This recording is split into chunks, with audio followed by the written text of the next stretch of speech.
జన నివాసాల మధ్య ఉన్న మద్యం దుకాణాలను ఎత్తివేయాలంటూ గుంటూరులో ముస్లిం మైనారిటీల ఆందోళన బాటపట్టారు.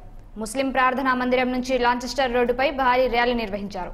జన నివాసాల మధ్య ఉన్న మద్యం దుకాణాలతోనే నిత్యం ఇబ్బందులు పడుతుంటే తాజాగా కొత్త మద్యం దుకాణాలు నిర్మిస్తున్నారంటూ ముస్లిం మైనారిటీల సభ్యులు ఆందోళన వ్యక్తం చేశారు. మద్యం దుకాణాలతో స్థానికంగా ఉంటున్న ప్రజలు తీవ్ర ఇబ్బందులు గురవుతున్నారని, జన నివాసాల మధ్య ఉన్న మద్యం దుకాణాలను వెంటనే తీసివేయాలంటూ రోడ్డుపై బైఠాయించారు. విషయం తెలుసుకున్న పోలీసులు సర్ది చెప్పే ప్రయత్నం చేశారు. ఉద్రిక్త పరిస్థితులు ఉన్నా పోలీసుల రంగప్రవేశంతో సర్దుమణిగాయి. స్థానికంగా ఉంటున్న వారితో పాటు రోడ్డుపై వెళ్తున్న మహిళలు, స్కూల్కు వెళ్లే విద్యార్థులు మద్యం దుకాణాల వద్ద తీవ్ర ఇబ్బందులు పడుతున్నారని, ప్రభుత్వం వెంటనే స్పందించి మద్యం దుకాణాలను తొలగించే విధంగా చర్యలు చేపట్టాలని ముస్లిం మైనారిటీ ప్రజలు డిమాండ్ చేస్తున్నారు.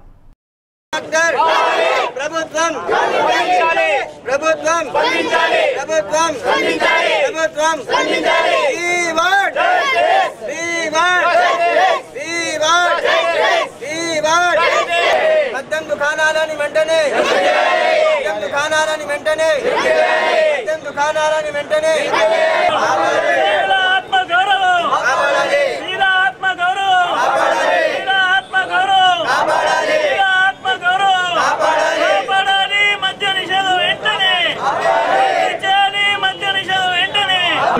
కూలీసులు వస్తారు, వాళ్ళ పెళ్ళం పిల్లలు ఎదురు చూస్తూ ఉంటారు మన భర్త వస్తున్నారని.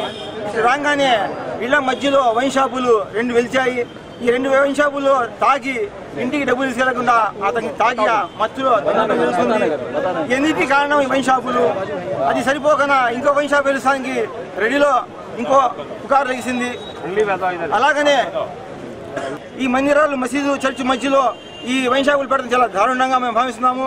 అలాగనే ఇక్కడ కనుక వైన్ షాప్ వెలిస్తే మన డిమాండ్ ఒకటే, ఈ 2 వైన్ షాపులు వెంటనే తీసేయాలి.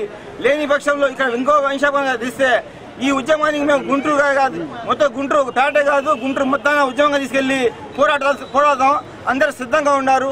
ఇక మహిళలు కూడా వస్తానికి సిద్ధంగా ఉన్నారు.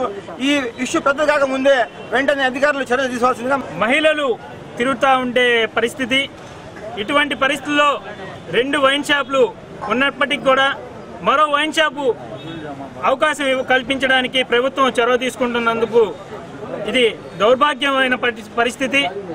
దానికి స్పందిస్తూ ఇలా మేమందరం కూడా ఇక్కడ ధర్నా ఏర్పాటు చేయడం జరిగింది.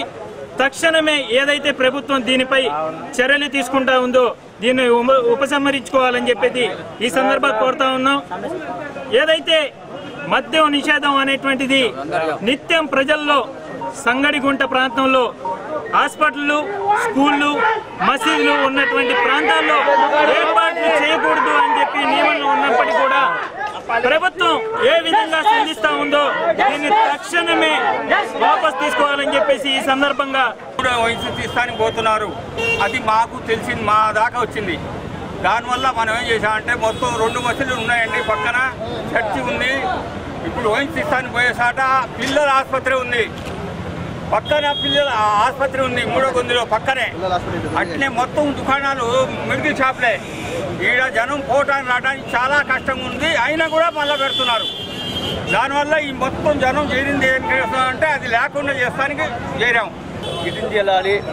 ఆడవాళ్ళు కానీ మగవాళ్ళు కానీ చాలా ఇబ్బంది పడుతున్నారు. మా పేట చాలా ప్రశాంతంగా ఉంది. అలాంటి పేటకి నాశనం చేయకుండా మంచి దానిలో తీసుకురావాలని చెప్పి కోరుతున్నాం.